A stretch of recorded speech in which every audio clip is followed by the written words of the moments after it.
The key to good health care is not just what happens inside the four walls of the hospital. Hello? Hi, Cesar. How are you? What can we do as healthcare workers to make sure that when that patient goes home, they know what to do? Very good. Good to hear your voice. Yes. That's the real important piece that we are addressing today. The idea of having really patient-centered care really requires us to view patients as partners.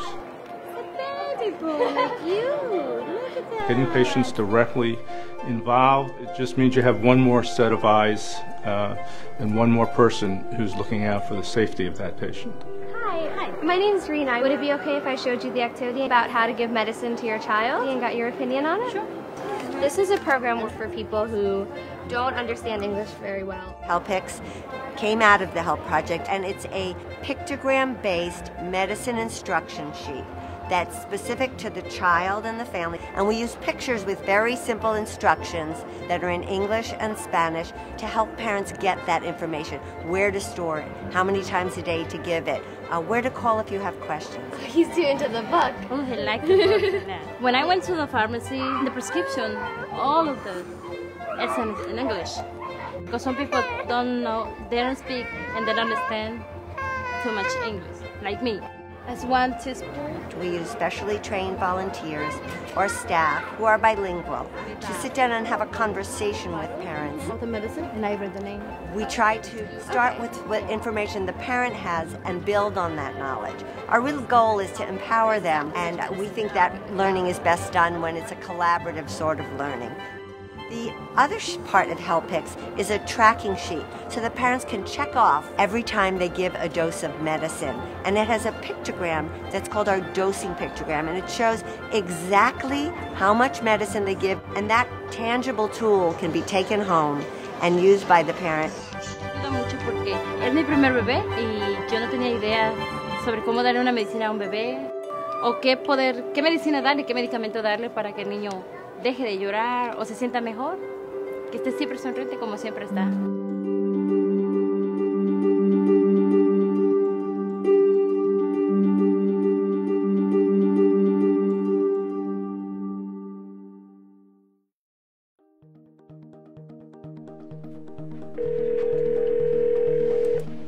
Hello? Hey, Joseph, how are you? It's How are you Helen. today?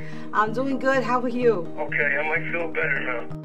Joseph is one of the telehealth patients. Honey, I'm looking at your finger sticks, your blood sugar. Started off being a very difficult patient to manage, but he's done excellent work. He's come a long way. And it went up to 74, right? It went up to 74, exactly. Okay. But what are you... Everything you told me works. Yeah, it works. Everything you told me works perfect. But you needed to eat something because 74 was still low. Yeah. So you needed to bring it up a little higher. Telehealth is a unique approach to patient care, chronic disease management, that allows the patient to transmit the blood sugars and blood pressures that they test daily to a team of nurses. Very good. Good to hear your voice. I just got your blood sugar. Yes. The nurses who are assigned to those patients and develop relationships can then give the patients immediate feedback and education based on the readings that the patient can transmit to us with a push of a button. She's saying that she feels much better. She used to be very nervous, like get upset a lot. Yes. She used to have pain on her legs, and I was very scared for her. But now that she met Susan, her sugar level is much lower, close to the normal level. She's feeling much better, which we're happy about. Yeah. We tell them, I am partnering with you. This is all about you. This is about you getting better. This is about knowing that you can make a difference for yourself. I'm going to call you in the middle of the night. I like to just sometimes hear your voice. There is an amazing connection between our staff and the patients, and that's so rewarding to all of us. Even though you're not there, I feel like I accomplished something by telling the nurse what I felt. Our staff are able to be sensitive to their needs. There's nothing too hard for anyone when they believe, and when you have someone partnering with them that's there to believe with them. This has achieved enormous success and notoriety. Our patients have been able to achieve results that far exceed the traditional home care touch. She's saying that she knows, definitely, she's in good hands. She's very thankful to have Susan and have the program with her. It's very helpful. She wanna cry now.